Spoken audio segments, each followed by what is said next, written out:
about it? About this concert, masasabi ko, it's a different kind of concert from the other concerts that I've done. Kasi ito nga, we celebrate, on this concert, we celebrate different kinds of love. So kahit anong maisip mo na kinds of love nandiyan yung sa concert. And we have new songs also for this concert. Can you share po paano nag-start po yung Love Matters? Kumbaga nag-start yung concept of vision? Well, nag-sit down lang kami, tapos parang inisip na ano bang ibang concept naman for Valentine's Day. Kasi usually as we celebrate is yung talagang love for each other, yung talagang puro love, love, love, love, di ba? Ito kahit love sa love ng nag-iisa ka lang, meron dyan, love ng meron ng iba yung love mo, gano'n, meron din dyan. So iba-iba. Kumbaga we celebrate all types of love on this concert.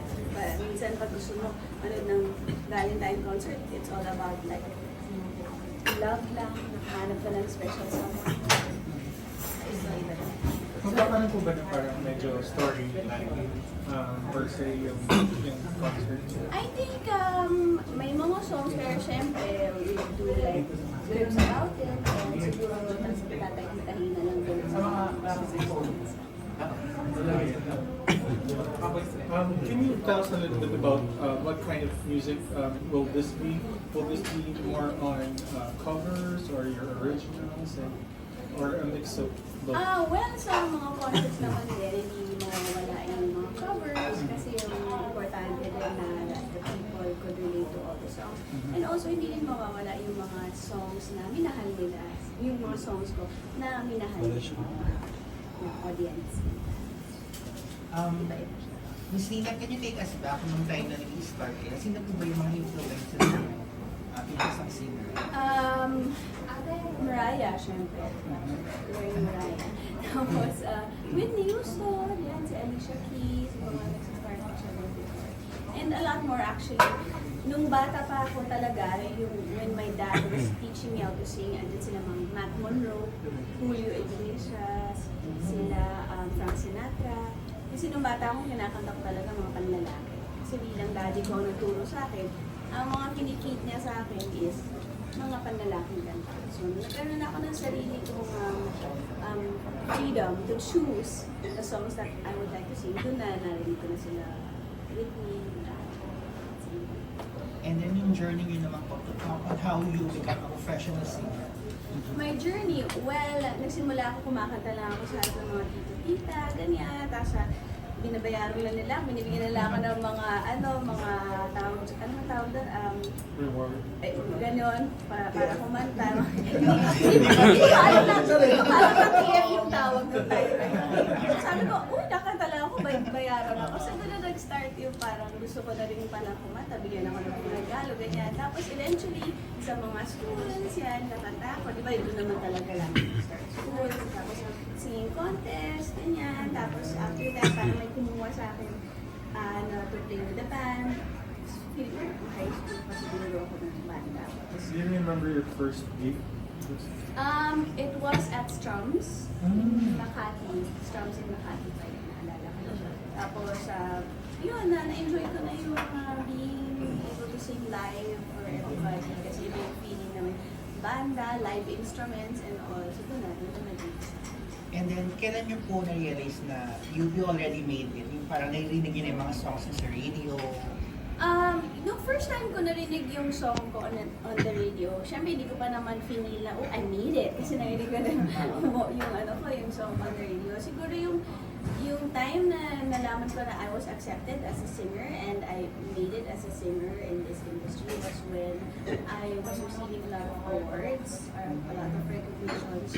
Syempre, hindi mo naman masasabi sa sarili mo na singer ka kung wala ka pang natatanggap na recognition bilang singer. So, those were the times. Especially nung nagkaroon ng 10 times platinum yung nila. Yun talaga, okay, tanggap na nila. Love talaga nila.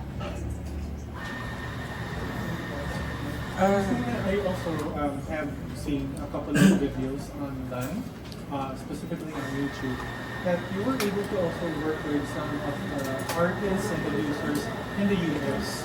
Can you tell us a little bit about how that went? which one is this one? Very recent. Yes. Oh yeah. Well, I've collaborated with some composers in the US, and then we made a few songs that we haven't released yet. But we're probably thinking of releasing it this year. But I'm really not too keen on releasing it this year, but not yet soon enough because I'm parang medyo half-baked. Hindi ko masyado feel i-release. Pero baka merong dumating na something para malinis or maayos yung song mo yun, then we can release it. Is this some sort of your penchant in the international market? Is that what's gonna happen? Not naman, I don't wanna say that I wanna delve into the international, pero lahat naman tayo, lahat naman ng singers, they wanted to penetrate the international. Pero sa akin, I just wanna put out this song, if it will make it internationally, bonus. I love that. I'm not, really pushing it to be that. I'm putting this out to be an international association. But how do you feel that when they were talking about you, medyo parang their jaws were dropped when they heard you sing in the studio? In this what, sorry? Studios. Well, they've heard all of my songs, they've heard about me, and yun, probably when they heard me like sing live, yun na yung nagulat lang sila na magandang sila dun sa ball. Parang na-enjoy sila siguro dun sa sound ng voice. So I believe the director of this concert is Direk Chan. Direk So Chan. is this your very first time na you direct the Direk Chan? This is my third time to work with Direk Chan. So how is it? Always a breeze, working with Direk Chan kasi he gives the artist the freedom, to do whatever they want to do, but yung creative side, like, if direct, ito yung gusto mong gawin, pero siya, pinapaganda lang niya lalo yung idea mo na sasabihin. So, hindi siya yung parang limited to, parang, ito gusto mong gawin mo, ito gusto mong gawin. Anong gusto mong gawin? Ito gusto mong gawin direct. So, papagandahin mo niya. Is he created the concept or it's a collaboration? He's part of the creation of Love Night. Taking on that view, are we expecting any guests with S Wait. for the concert? With S? I think it's Guests. guests. As of the moment, I have one guest, and it's MMG. If you guys know MMG. Yeah, for now. Prior to this concert, ano yung pinagkakabalan ng Nisida? Well, a lot of bar shows, mga special concerts, special shows. So, yun lang naman basically, and some guesting. Of course, family. So would you say this is your Valentine's concert again for after a few years din, di ba? Well, last year I had a Valentine concert at Insid. Yeah, so after a few years, nag-concert ulit ako sa Cebu last year. Christine, how you differentiate po yung Love Matters po sa mga other concerts na nagawa niyo?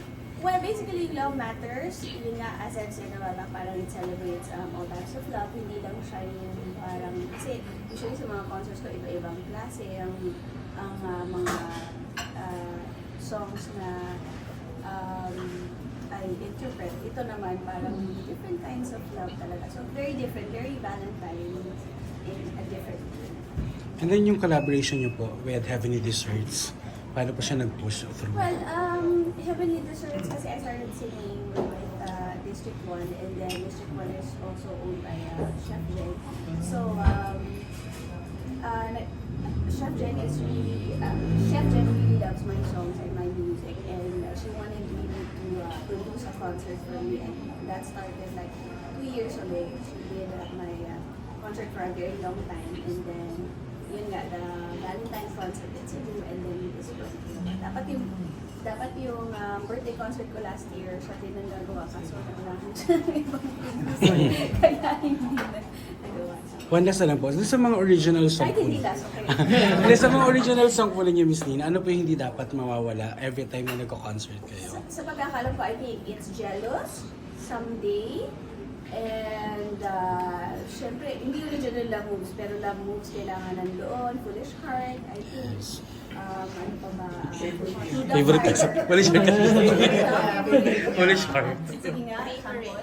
Paano magbibigay ng sample? Okay na. Mamaya si Miss Lina na lang. Sabay bumalik sa akin.